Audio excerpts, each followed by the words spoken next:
ប្រសិនបើចង់ញ៉ាំញ៉ាំមីសួរបែបរសជាតិដិតឆ្ងាញ់ហឹរបែបនេះគឺអាចសាកមកធ្វើតាមវិធីរបស់ខ្ញុំបានគឺខ្ញុំធានាថាគឺធ្វើបែបលឿនហ្មងដោយសារតែយើងអត់ប្រើគ្រឿងផ្សំញ៉ាយច្រើនទេប្រើតែគ្រឿងផ្សំដែលមាននៅក្នុងផ្ទះយើងស្រេចហ្មងហ្នឹងហើយមួយមុខនេះគឺចំណាយអស់លុយតិចប៉ុន្តែគឺអាចញ៉ាំគ្នាបានដល់ទៅ2នាក់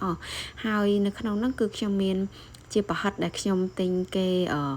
តែពី3000មកយើងយកជាប្រហិតក្រហមនេះខ្លះទៅហើយនឹងមាន hot dog ខ្លះមួយមុខនេះគឺត្រូវជាមួយនឹងប្រហិត2មុខហ្នឹងប៉ុន្តែបើសិនបើយើងចង់ថែមជាប្រហិតផ្សេងក៏បានដូចគ្នាបន្តមកទៀតគឺខ្ញុំហាន់បន្លែដែលបន្លែហ្នឹងគឺខ្ញុំប្រើតែ2មុខទេគឺខ្ញុំប្រើជាស្ពៃក្តោប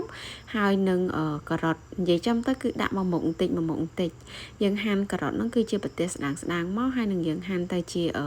ចំណិតតូចហើយខ្ញុំបានដាក់ដាំទឹកបរិមាណល្មមមកទុកទឹកនឹងឲ្យបានពុះហើយយើងអាចដាក់ប្រហិតស្ងោរបន្តិចទៅដើម្បីប្រហិតគឺបានឆ្អិនល្អដោយសារតែប្រហិតគឺយើងអត់យកទៅជៀនឬបំពងអីទេគឺយើងដាក់ស្ងោរអញ្ចឹងណាចាហើយមើលថាពុះបានល្អហើយគឺយើងអាចស្រង់ឲ្យបានស្រស់ទឹកទៅហើយទឹកដដែលហ្នឹងយើងកុំចាក់ចោលអីគឺដាក់ស្រស់បន្លែហ្មងមកស្រស់បន្លែតែបន្តិចបានហើយមិនចាំយកឆ្អិនពេកទេដោយសារតែឆ្អិនពេកពេលយើងញ៉ាំទៅវារាងដូចផុយចាអញ្ចឹងយើងយករាងស្រួយច្របចឹងមកគឺឆ្ងាញ់ហើយសម្រាប់មីសួរគឺខ្ញុំប្រើមីសួរប្រភេទនេះគឺមកកញ្ចប់តែ500ខ្ញុំប្រើអស់3កញ្ចប់យើងដាក់ចូលទៅក្នុងទឹកហើយនឹងទុកឲ្យបានរាងទន់មកល្មមមកល្អបន្តិចណាយើងកុំទុកឲ្យវាជ្រាយខ្លាំងពេកតែប៉ុណ្ណេះហ្នឹងគឺឃើញថាយើងអាចស្រង់បានហើយបន្តមកទៀតគឺយើងអាចផ្សំគ្រឿងដែលនៅក្នុងហ្នឹងគឺយើងដាក់ម្ទេសជាមួយនឹងខ្ទឹមសចូលមកហើយម្ទេសគឺយើងអាចដាក់ទៅតាមបរិមាណដែលចូលចិត្តបើសិនបើចូលចិត្តហឹរគឺអាចដាក់ម្ទេសកាន់តែច្រើនទៅហើយមួយមុខនេះគឺត្រូវមែនតើនៅពេលដែលវាមានរសជាតិរៀងហឹរដិតអញ្ចឹងណាចាយើងចាក់ចូលម្ទេសចូលទៅក្នុងចង្អាកមួយហើយនឹងដាក់ទឹកត្រីហ្នឹងគឺចំនួន1ស្លាបព្រាបាយកន្លះស្ករត្នោតចំនួនកន្លះស្លាបព្រាបាយហើយនឹងប៊ីចេងគឺចំនួន1ចុងស្លាបព្រាបាយហើយនឹងទឹកក្រូចឆ្មាចំនួន1ស្លាបព្រាបាយកូរច្របល់គ្រឿងផ្សំទាំងអស់ហ្នឹងឲ្យបានរលាយហើយនឹងបានចូលសព្វគ្នាបានល្អហើយយើងអាចភ្លក់បានបើសិនបើយើងខ្វះអីយើងអាចថែមថយគ្រឿងបាន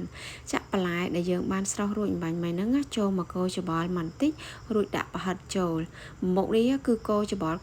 រួចរាល់អត់មានអីពិបាកទេចាពីព្រោះអីយើងធ្វើញ័រហ្មងចាអញ្ចឹងកូរហើយគឺចាក់មីសួរចូលមកកន្លែងនេះគឺខ្ញុំ